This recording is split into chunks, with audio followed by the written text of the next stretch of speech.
The Montana storm raged like a beast let loose, snow lashing across the clearing in furious sheets.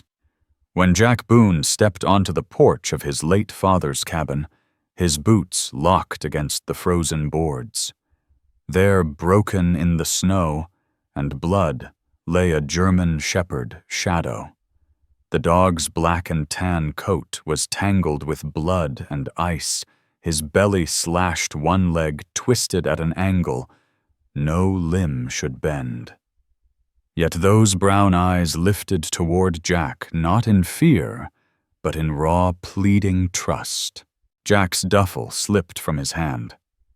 He had returned here craving nothing but silence, but instead had found an injured messenger of something darker in the woods, a shadow that threatened to drag him back into the dangers he thought he had left behind. What unfolded next would stir tears and remind anyone who heard it that miracles still happen.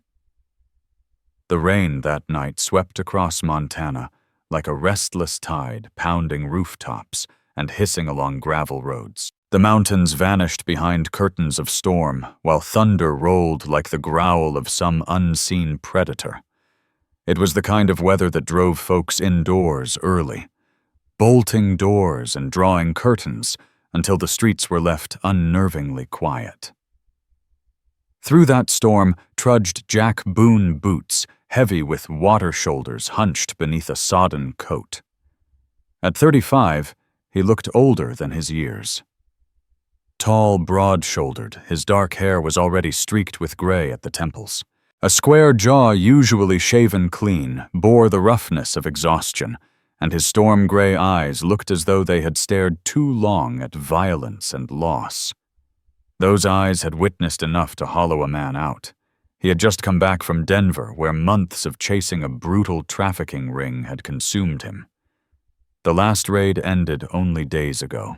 While the city cheered, another case closed, Jack couldn't erase the sounds of gunfire, the acrid smoke, or the sight of his partner's still body on a warehouse floor. That partner, Hank Dobbs, had been more than a colleague. They had been friends since the academy. Jack had sworn to Hank's wife he would bring him home safe. Instead, he returned carrying the weight of failure. Montana was meant to be different.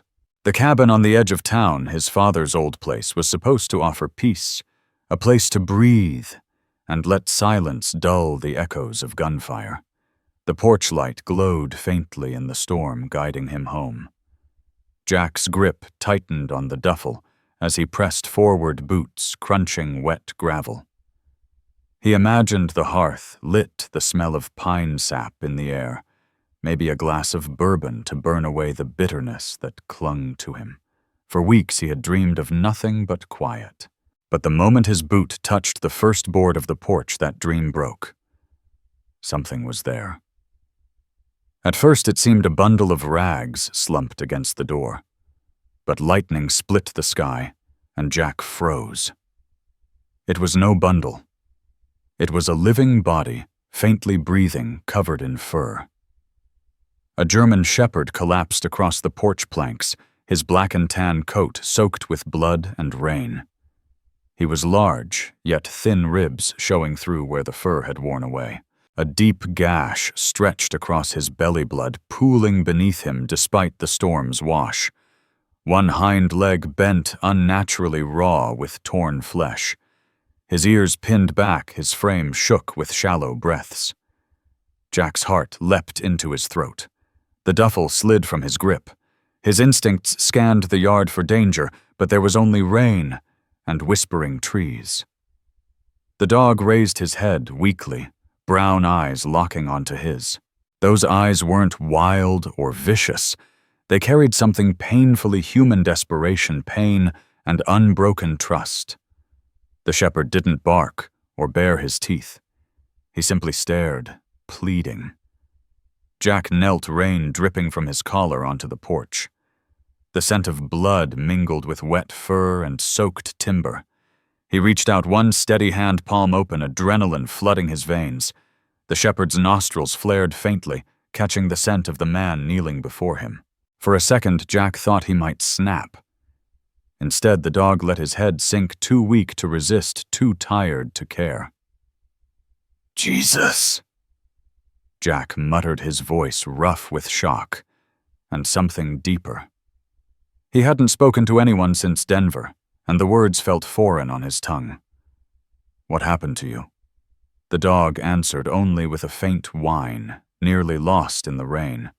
His body trembled once, then fell still again, chest rising and falling shallowly. Jack stayed crouched in the storm, locked into those desperate eyes.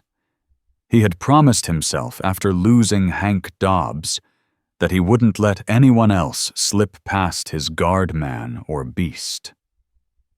Attachment only carved deeper wounds.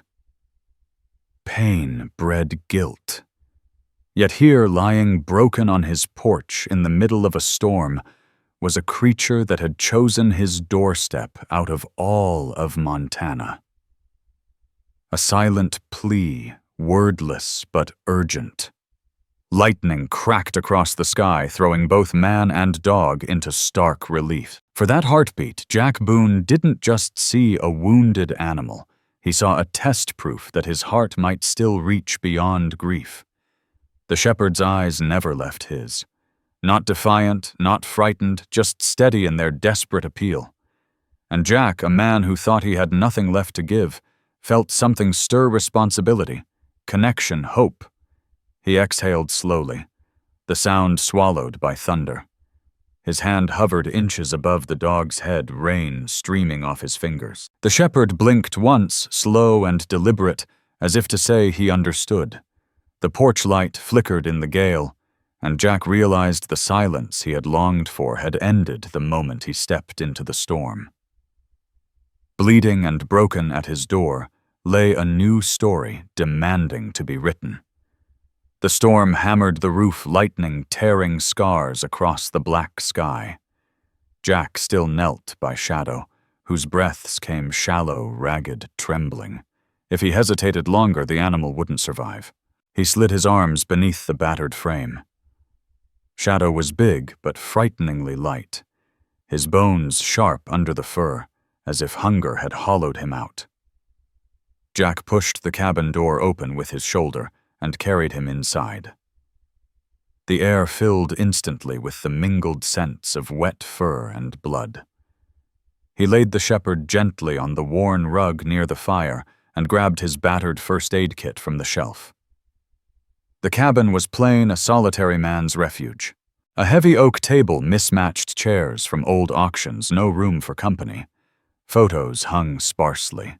His father in a faded army uniform. His mother smiling on a riverbank with a fishing rod. A boyhood Jack holding up a trout with pride. He looked at them now, his father's words about duty ringing louder than the storm. And here, facing a bleeding dog, he wondered if this too was a test of duty. Snapping open the kit, he pulled out gauze antiseptic scissors pads. He crouched close, gray eyes narrowing. "Easy, boy," he murmured, voice steady, though his pulse hammered. "I've patched up worse." He cut away clumps of matted fur from the wound on Shadow's belly. The shepherd winced, but didn't resist, watching Jack with tired trust. Jack poured antiseptic, flinching himself when the dog jerked. "I know it burns. Stay with me." He pressed gauze hard against the bleeding belly, working with practiced precision, the same calm hands he once used at bloody crime scenes. The hind leg was twisted, but not shattered, torn badly as if by claws or a blade. Jack cleaned it, bound it tight, and made a crude splint from kindling. Shadow whimpered, but never snapped. Jack shook his head in quiet wonder. This wasn't the wild instinct of a stray. Once the wounds were dressed, he pulled a blanket near the fire, shifted the dog onto it, and laid another lightly over him. Flames danced, shadows flickered across the walls, filling the cabin with fragile intimacy. He set a bowl of water nearby, though Shadow was too weak to drink. "You're tougher than you look," Jack said softly, more to himself than to the dog. A sudden knock jarred the moment. Jack rose his hand, brushing the pistol at his hip before reason reminded him danger was unlikely here. He opened the door to find Clara May Whitlow, his neighbor. She was in her late 60s, sturdy and square silver hair, drawn into a tidy bun, the kind of woman life had hardened, but not broken. Her husband had died in a logging accident years back, leaving her to raise 2 children who had since moved away. Grief had carved lines in her face, but her eyes still carried kindness. In her hands, a covered bowl steamed against the rain. "I saw your lights," she said briskly, stepping inside without hesitation. "Brought you some stew. You look like you haven't eaten in days." Her sharp eyes fell on the shepherd wrapped in blankets by the fire. She gasped. "Good heavens, what happened here?" "Found him on my porch," Jack replied, his tone low, one hand brushing Shadow's head with unconscious protectiveness. Clara May bent carefully, knees creaking, and studied the wounded dog. She studied the shepherd's face closely, her gaze steady. "That's no stray," Clara May Whitlow said firmly. "Look at him." Her voice softened only slightly. "He's trained, disciplined. You can see it in how he doesn't flinch." She glanced up at Jack Boone. This dog belonged to someone, and not just anyone. Somebody once cared for him. Jack frowned, unsettled by the thought. "Then why's he bleeding on my porch, Clara?" May set the steaming bowl of stew on the table, straightening with a sigh. "Sometimes good dogs run from bad hands," she said matter-of-factly. "And sometimes they're sent to the right doorstep for a reason." She placed a hand briefly on Jack's arm, her touch warm despite her blunt tone. "Don't turn your back on him, Jack. He needs you. Maybe you need him too." Before he could answer, she gave a single nod and left the door shutting softly behind her. The smell of chicken and herbs lingered in the cabin.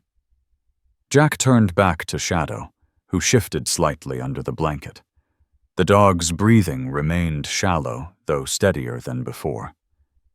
His eyes, half closed with fatigue, lifted just enough to glance at the cabin door. A weak paw stretched forward, scratching faintly at the floorboards as if to pull himself outside again. Jack's brow furrowed. "Not tonight," he murmured. "You're not going anywhere."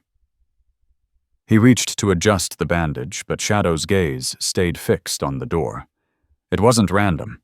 It was deliberate, as though something beyond those 4 walls was still calling him. Jack leaned back on his heels, studying the animal. He had seen that look before, on soldiers wounded in battle, on officers still bracing for gunfire after the fight was long over. Shadow wasn't just hurt. He carried something unfinished. The fire crackled shadows, shifting across the room. Outside, the storm still roared without mercy. Inside, Jack Boone sat with grief pressing heavy on his chest, a battered shepherd at his feet. A creature who should have been silent, yet kept glancing into the night, as if the darkness whispered of unfinished business. And Jack, against his own will, felt suspicion stir. This was no ordinary rescue. Morning crept into Montana reluctantly. The storm broke overnight, leaving the world washed and hushed, the ground thick with mud, and the air sharp with pine and rain. Pale sunlight filtered through the cabin curtains, brushing the rug where Shadow lay curled beneath a blanket. Jack stirred in his chair beside the fire's dying embers. He had drifted in and out of shallow sleep, never fully surrendering. Each time he closed his eyes, Denver clawed its way back gunfire smoke, and Hank Dobbs bleeding out beside him. He woke with his jaw locked, heart hammering, only to see the bandaged shepherd resting quietly at his feet. Now, as dawn stretched across the room, Shadow moved. With effort, he pushed onto trembling legs. Jack straightened immediately, ready to stop him, but the dog's determination was clear. He stood one paw lifted to protect the splintered leg body, frail, yet filled with resolve. Shadow's brown eyes, weary but unyielding, fixed not on Jack, not on the hearth, but on the door. A low, rough bark slipped from his throat. Then he looked back at Jack, ears tilted forward as though ordering him to understand. Jack exhaled, rubbing the back of his neck. "You can't be serious," he muttered. Rising, he stretched his shoulders, aching with age and fatigue. He walked to the door, glancing out across the clearing. Beyond the yard, the forest loomed, pine trunks dripping from the night storm shadows clinging to the ground like secrets best left untouched. Shadow padded forward, claws ticking softly on the wooden floor. He pressed his nose against the door's crack and whined, tail twitching, body straining toward the trees. Jack crouched, eyeing him. "You want me to follow you out there, huh? That's what this is?" He shook his head. "You're half dead, and I'm supposed to take orders from a dog." But even as he said it, something tugged inside him. A memory stirred Hank Dobbs's laugh on their last case, the way he talked about his canine partner Rex. Rex had been a strong German Shepherd, too, disciplined, fearless, loyal to the end. He had once taken a bullet meant for Hank, saving his life, though he hadn't survived. Hank had carried that grief like a stone, but one night over beers he told Jack, that dog knew. He knew his job, he knew his purpose.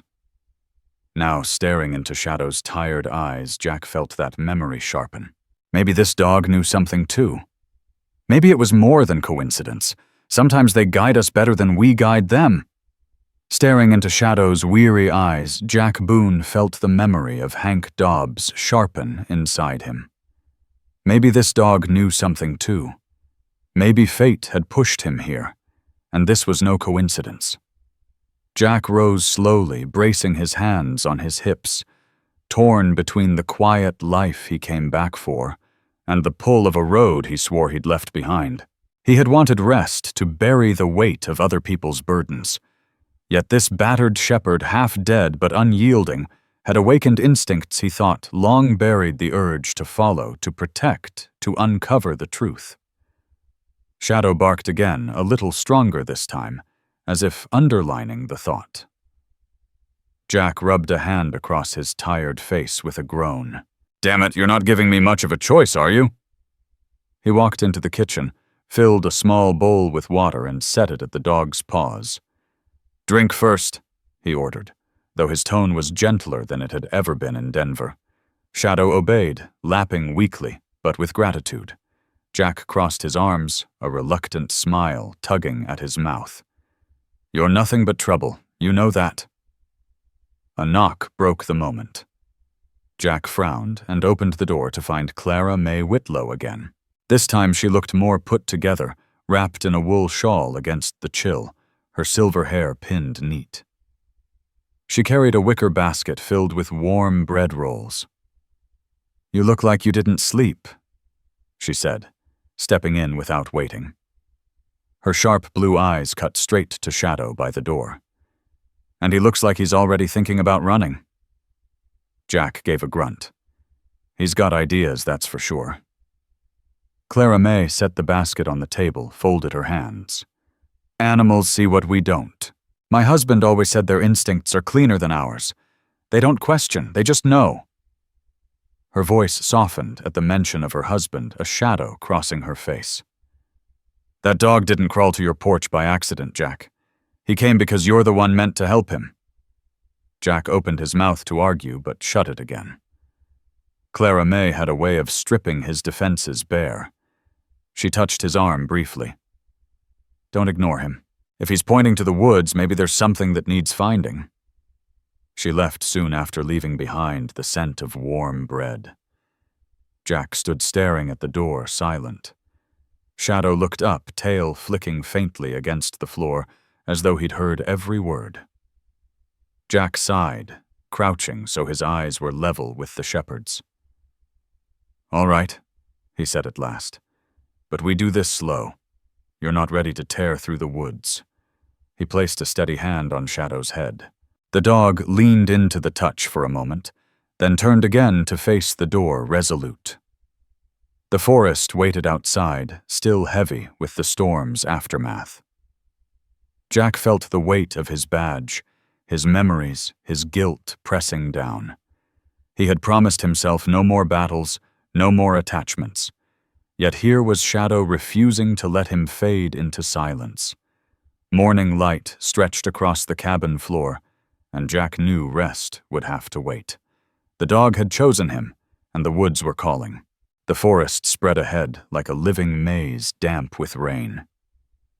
Each step Jack took sank into the wet earth, his boots leaving prints beside Shadow's uneven tracks. Despite his wounds, the dog moved with fierce determination, his limp unable to weaken his purpose. The sun fought through the canopy, scattering light like fragments of secrets along the path. Jack's senses stayed sharp. Old habits from years of patrol wouldn't let him relax. He scanned the tree line, noticing broken undergrowth where someone had passed, the smell of wet pine mingling with something darker, oil and iron. He crouched once, pressing a palm into the mud. A large boot print, fresh and deep. The edges were sharp, rain hadn't blurred them yet. Shadow sniffed the track and growled, low ears pitched forward, body tense. "Someone's been here," Jack muttered, his voice barely carrying beyond himself and the dog. He rose, brushing mud from his hand, scanning ahead. More signs followed quickly, tire tracks, narrow but deep, carving through the softened trail. A pickup. Within the last day. Jack's jaw tightened. Whoever came out here had reason, and that reason tied back to Shadow. The forest thickened, the air cooling. Birds shifted in the branches, but otherwise silence pressed in heavy.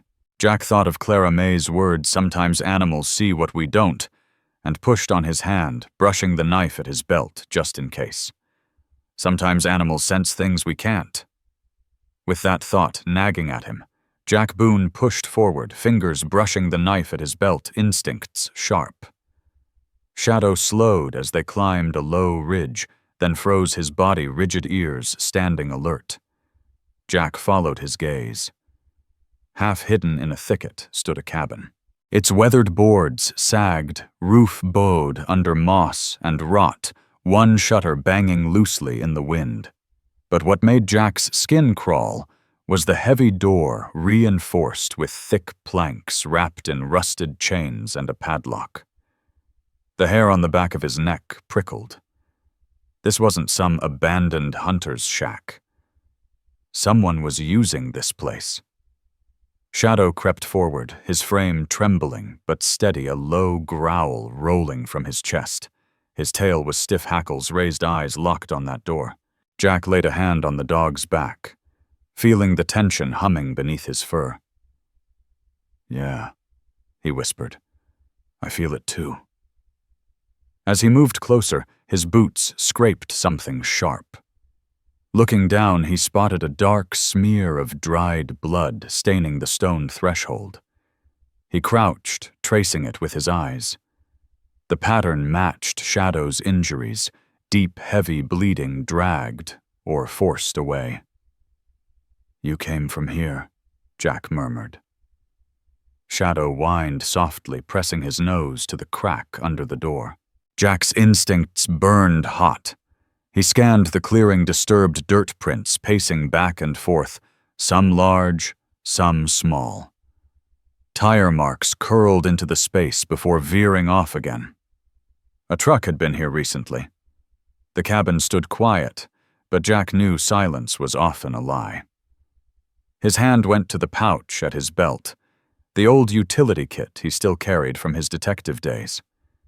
Inside a set of lockpicks tools he hadn't used in months. His fingers knew them like muscle memory. "Stay close," he muttered, though Shadow didn't budge, planted firm, growl steady. Jack crouched at the door, eyeing the lock, old and rusted, but strong.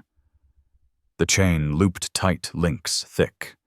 He worked the picks into the tumbler's breath, slow, every sound in the forest magnified. Any snap of a twig, any rustle in the brush, could mean trouble. Minutes stretched. Then, with a sharp metallic snap, the lock gave. The chain slithered down with a clatter that seemed too loud in the stillness. Jack froze, scanning the trees. Nothing moved. Shadow's growl deepened. His body stiffened. Eyes locked on the door's shadowed crack, as if he expected something or someone to step out. Jack Rose pushed the chain aside with his boot. His fingers brushed the scarred wood of the frame. A gust rattled the loose shutter, and his pulse thudded heavier. Everything about this place reeked of danger. The shepherd stood trembling but defiant at his side, every warning growl confirming Jack's own gut. For a long moment, Jack hesitated, silence pressing in on him. Then, bracing himself, he shoved the door open. The heavy hinges groaned in protest, the sound echoing like a wound through the damp woods. Jack held his breath as the air inside rolled out thick with mildew, old smoke, and the sharp sting of iron. His eyes adjusted slowly. A dirty cloth blocked the single window, leaving the room washed in gray gloom. Dust coated the shelves. A broken chair leaned in a corner. The stone fireplace was cracked, holding only a few blackened logs. At first it looked abandoned. Then Jack's eyes locked on a narrow doorway across the room, half ajar. From beyond it came a faint rasp, shallow, irregular breathing. Shadow padded forward, claws tapping on warped boards. He stopped at the doorway. Tail low, body tight, and let out a soft whine. Jack followed every instinct, taut as a wire. He pushed the door wider, and what he saw twisted his gut. On a narrow cot lay a man. He was old, maybe in his 70s, hair ash-white and sparse across a lined, sunken face. His body was gaunt ribs pressing against a sweat-soaked undershirt. Both wrists were bruised, one locked cruelly in a steel cuff chained to the bed frame. Purple welts and faded scars crisscrossed the man's arms and chest, fresh bruises layered over old ones. His lips were cracked every breath, shallow and rattling in his chest. Jack Boone's eyes narrowed. Whoever had done this hadn't left him to rot. They'd been breaking him piece by piece. The old man stirred, lids fluttering open. Pale blue eyes, dim but searching, drifted toward Shadow. His cracked lips moved, shaping one word. Shadow. The shepherd's ears pricked. With a strangled whimper, he limped forward, pressing his paws against the cot and nudging his muzzle toward the man's face. A faint smile touched the man's lips as Shadow licked his cheek, whining softly, almost apologizing for being away. Jack's chest tightened. The bond between them ran deep, carved from loyalty and pain. Jack crouched beside the bed, his voice steady and low.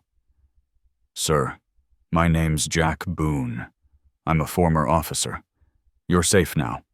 I found Shadow at my cabin. He led me here." The man blinked, the words sinking in slowly. He swallowed hard before speaking, his voice brittle as dry paper. "Safe? No one's safe, not while Jed's still out there." His gaze sharpened, suddenly feverish. "Jed Raleigh, my son."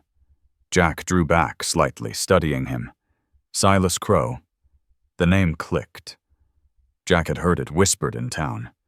A Vietnam vet, later a contractor in Iraq, known for grit and defiance. But here, shackled and starved, he looked nothing like the man from those stories. "Your son did this to you?" Jack asked carefully. Silas let out a bitter laugh that collapsed into a cough. Jack steadied him until it passed, then saw shame glisten in the man's eyes. "Jed was a good boy once. His mama died when he was 15, cancer. I tried to raise him right, but war made me hard. I wasn't gentle. He turned to the bottle, then worse. Drugs. Always chasing, always taking. By the time he was grown, greed had eaten whatever heart he had left. He shifted weakly, wincing as the cuff bit into his wrist. The land. That's all I've got. Hundreds of acres of timber worth a fortune. My fathers before me passed down. Jed wanted it all. Told me to sign it over. When I refused, he locked me here. Beat me. Tried to break me. He even hurt Shadow, my boy, because he knew it cut deeper than any blow.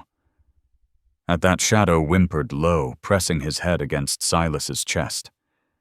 Silas lifted a trembling hand into the dog's fur. He starved him. Cut him. Burned him. But the damn dog didn't leave me. Even when Jed threw him out bleeding, Shadow came back. He found you. Jack's fists clenched. Rage boiled inside, the same rage he had tried to bury since Hank Dobbs's death. He forced himself to steady his breath. Anger wouldn't help Silas now. Action would. Silas, Jack said firmly, locking eyes with the old man. We're going to get you out of here. But I need you calm. Does your son come back often? Silas's face tightened. Every few days. Brings just enough food to keep me alive. Checks if I've changed my mind. He'll be back. He always comes back. Jack glanced around. No phone. No radio. Just the cot, a cracked dresser, the stink of damp rot. Jed had made sure his father was cut off from the world. Can you walk if I get these cuffs off? Jack asked. Silas shook his head faintly. Too weak. My legs, they won't hold me. His voice cracked with frustration. Damn him. Damn me for raising him wrong. Jack set a hand on his shoulder. This isn't on you. His choices are his own. Right now we get you safe. He reached for his pouch, pulling out a thin pick. With practiced precision, he worked at the cuff. Rusted but strong, it resisted. Minutes dragged, while Shadow watched tail tapping faintly, when at last the lock snapped. The cuff fell free. Silas's wrist raw and blistered. Jack winced at the sight. Silas flexed his hand weakly, tears filling his eyes, as he reached deeper into Shadow's fur, clinging to the only family he had left.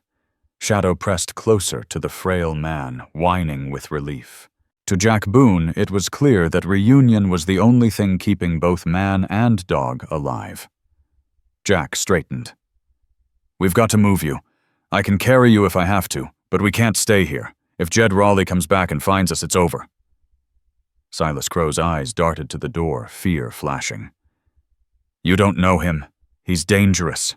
The drugs, they twist him. He's paranoid, violent. He won't hesitate to kill.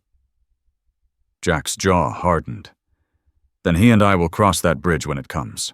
For now, you just keep breathing. The old soldier gave a weak nod and turned back to Shadow, stroking him with trembling fingers. Good boy, he whispered. Always faithful. Always with me. Jack stayed quiet, watching. The bond between man and dog was raw, unbreakable. He'd seen loyalty in the Field brothers who threw themselves into fire for one another, but this was different. This was loyalty that survived beatings, hunger betrayal. For a long moment, the three of them lingered in that dim cabin, the broken veteran, the battered shepherd, and the man who had stumbled into something far darker than he expected. Outside, the forest hissed with wind, as if urging them to move. The chain lay on the floor like proof that captivity had been broken. Then the air thickened, the door crashed open, slamming against the wall. Jack's hand twitched instinctively toward his belt muscle memory, screaming weapon, though nothing hung there. Years of training alone kept him steady. Shadow's growl rumbled, low chest vibrating despite his wounds. His eyes locked on the figure in the doorway. Jed Raleigh filled the entrance like a storm. Around 40, his frame was broad, but not disciplined strength, just the bulk of years of brawls, rage, and reckless living. His skin was leathered, his dark hair streaked with gray stubble thick across his jaw. But it was his eyes that froze Jack, bloodshot, twitching, burning with the fever of greed and addiction. For a split second, Jed looked shocked. His father was no longer chained. A stranger stood before him. Shadow, alive, guarding the bed. The disbelief on his face twisted fast into rage. "What the hell is this?" His voice cut sharp through the silence. His boots thudded heavy as he stormed inside. "Who the hell are you?" Jack straightened, jaw tight. "Jack Boone. I found your father's dog. He led me here. Now I know why." Jed laughed, short, bitter, empty of humor. "An officer." He spat the word like poison. "Out here in the woods, nobody's saving you out here, Boone. This is my land, my business." His gaze slid to the bed. Hatred carved across his features. "So you dragged in a hero, huh, old man? Couldn't face it on your own, had to hide behind someone else." On the cot, Silas stirred weakly, his voice breaking. "Jed, son, please. You don't have to keep down this road. You'll lose everything." "Don't call me son," Jed's shout rattled the walls. "You chose land money, that damn company name, over me years ago. You chose everything but me." His hand shot toward Jack, voice venomous. "And now you bring this outsider thinking he can change something?" Jack lifted a calming hand, voice firm but steady. "It doesn't have to get worse. You're angry, but you still have a choice here, Jed. You can stop. Nobody has to get hurt." For a moment, the cabin held its breath. Wind rattled the shutters. Silas's ragged breathing filled the silence. Then Jed sneered. "A choice." His voice dropped, cold mocking. "You think I've ever had choices? You don't know me. You don't know what I've done to take what's mine." His hand slipped inside his jacket. Jack tensed, he knew before the steel glinted in the dim light. Jed drew a pistol, black and steady, leveling it at Jack's chest. On the cot, Silas gasped, frail hands trembling. Jed, no. Jack held his ground, heart hammering, but his training kept him steady. He locked eyes with Jed, his voice low and even. "Don't do this. You can still put it down." Jed Raleigh's finger hovered near the trigger, his wild eyes snapping between Jack Boone, Silas Crow, and Shadow. "No. This ends the way it should have ended years ago." Time froze. Then Shadow moved. The shepherd lunged with a guttural snarl, a blur of brown and black. Despite the gashes in his side, despite the limp that had slowed him, Shadow hurled himself forward with the force of a storm. His jaws clamped down on Jed's wrist just as the man's finger pulled. The gun fired once, deafening, splintering the far wall inches from Jack's head. But the pistol fell. Jed roared, thrashing as blood sprayed from his wrist where Shadow's teeth held fast. His boots scraped the floor, his free hand pounded the shepherd's ribs, but Shadow refused to let go. His growls filled the cabin, raw and furious. Jack surged forward, booting the pistol across the floor into the shadows. The metallic clatter echoed. Jed's eyes flared with panic, but Shadow held him locked in a storm of teeth and fury. On the cot, Silas cried out, his voice torn between terror and sorrow. "Stop this, please." He tried to reach for them, but his frail body collapsed back. Jed wrenched his arm, but Shadow only bit harder jaws like iron. Jack saw his face twist in pain and rage blood dripping onto the warped boards. For a heartbeat, the scene froze. Silas gasping on the cot, Jack braced, Jed thrashing, and Shadow holding the gunman at bay. The cabin roared with sound, Jed's curses, Shadow's growls, Silas's ragged breaths. Jack's pulse hammered as he shifted, ready to shield the old man. The gun lay lost in the corner, but the danger hadn't passed. Jed bellowed and ripped his arm violently. At last, Shadow's jaws released blood streaking Jed's wrist, crimson spattering the floor. Jed staggered back, panting, face twisted in pain and rage. His wild eyes darted, desperate for an edge. They landed on the lantern.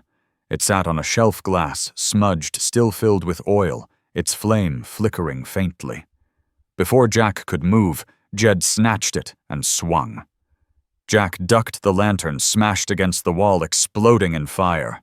Oil-splashed flames leapt like a living beast racing across dry boards.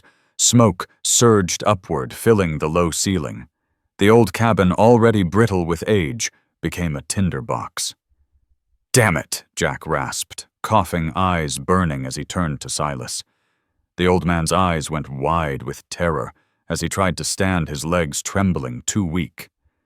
Jed stumbled back from the flames, his laughter cracked and cruel. "You won't take what's mine. If I can't have it, nobody will." His figure vanished into smoke, retreating through the front door. The fire spread fast, licking across the floor, climbing the bed frame where Silas lay. Jack lunged forward, scooping the veteran into his arms. Silas felt weightless skin and bones from months of abuse.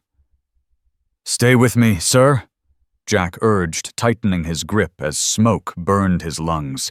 He spun, searching for escape, but the front was already engulfed. Heat pressed against him, waves so fierce his skin stung. And then, through the haze, Shadow moved. The shepherd blood soaking his side limped with stubborn resolve. His ears pressed flat, his tail low, but his eyes blazed with purpose. He barked once, hoarse but sharp, then looked back at Jack. He padded toward the rear wall, nosing at the boards where an old doorway had been sealed shut. "Good boy," Jack rasped, lungs searing. He followed, carrying Silas. Shadow clawed at the planks' nails, scraping, then backed up and slammed his body against them. The nails rattled loose. He hit again, stumbling with pain, but relentless. Jack set Silas gently down, then drove his boot into the weakened boards. The rotten wood cracked. Shadow lunged at the boards, his teeth sinking into splintered wood, ripping it loose with surprising force. Another plank gave way, and pale daylight cut through the smoke. He barked hoarsely, tail giving one faint thump, as if urging them to move faster. Jack Boone lifted Silas Crow once more, forcing through the haze toward the opening. Flames curled along the ceiling, the old cabin groaning as if it knew its end had come. Every breath Jack drew tasted of ash and fire. With a final kick, he smashed enough of the wall to make space. He shoved Silas through, first the old man gasping desperately as clean air hit his lungs. Shadow slipped through the gap, vanishing into the snowy clearing. Jack crawled after them, collapsing onto the frozen ground as the cold air seared his lungs with relief. He coughed hard, chest rattling, but gratitude washed over him like a flood. Behind them, the cabin surrendered to the blaze. Flames roared skyward, black smoke twisting into the pale winter morning. Sparks shot up like furious stars. Shadow stood close by sides, heaving wounds, bleeding fresh from the effort. He whimpered, limping toward Silas and pressing his muzzle against the old man's leg. Silas's hand trembled as he stroked the dog's head, tears cutting streaks through the soot on his face. "You saved us," he whispered, voice raw and broken. Shadow leaned harder into him, anchoring his master to life. Jack knelt beside them, eyes locked on the tree line where Jed Raleigh had vanished. He knew this wasn't finished, but for now they had escaped the fire, and it was Shadow, bloodied but unbreakable, who had led them out. The cabin groaned and collapsed with a thunderous crash, sparks raining down against the snow. Jack pulled his coat tighter around Silas's frail body, then glanced at Shadow. "You're one hell of a compass, boy." Shadow's tail thumped once, weak but steady, his loyalty shining brighter than the inferno behind them. The clearing was no longer silent. It burned with fire, smoke, and survival. Jack held Silas upright, the old man trembling against him while Shadow pressed close, his fur scorched and wounds reopened. Behind them, the cabin screamed its last flames clawing upward, sparks spiraling into the sky. Somewhere in the chaos, Jed had slipped away, clutching his bleeding arm, swallowed by the trees before Jack could chase. He cursed under his breath, but knew there was no choice. Silas could barely stand, and Shadow's strength was held together by nothing but stubbornness. Pursuit was impossible. Jack tightened his grip on Silas's shoulders. "We hold here. Help will come." Silas, weak but lucid, gave the faintest nod. Minutes dragged, broken only by the crack of burning timber and the whine of wind through the pines. Then distant sirens, thin at first, swelling louder until they wove through the forest. Headlights cut through the branches. Soon the clearing lit up with red and blue strobes as 2 sheriff's cruisers and a fire engine rolled in tires, crunching wet snow. Sheriff Amos Slade, tall and broad, late 50s, stepped out first. His face was weathered by years in law enforcement, his sharp eyes missing nothing.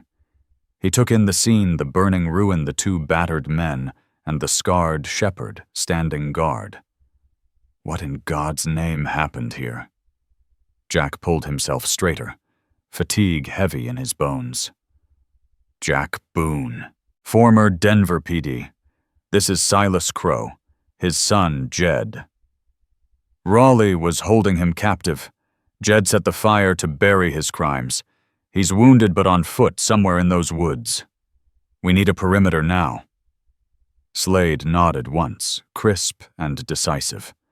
He signaled Deputy Rosa Pike, wiry and sharp-eyed freckles, stark against her soot-dusted skin. She knelt by Jack, checking Silas with concern.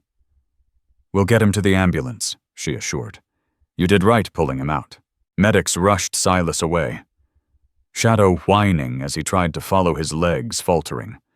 Jack steadied him with a hand to his scruff. "Easy, boy. You'll see him soon." Fire crews attacked the blaze, while urgency rippled through the clearing. Then Shadow stiffened nose-lifting ears pricked toward the north slope. His hackles rose despite exhaustion. Jack crouched beside him, reading the fire in his eyes. "You've got his trail, don't you?" Shadow pawed the ground, staggered a few steps, then glanced back as if to say, "Follow me." Jack flagged down Deputy Pike. Shadow locked onto Jed Raleigh's trail nose to the ground, growling low.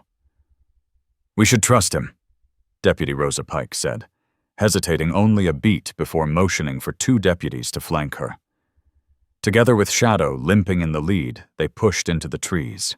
The path was scarred by haste-broken branches, drops of blood vivid against the snow boot prints veering downhill. Shadow pressed forward despite his wounds, body taut with determination.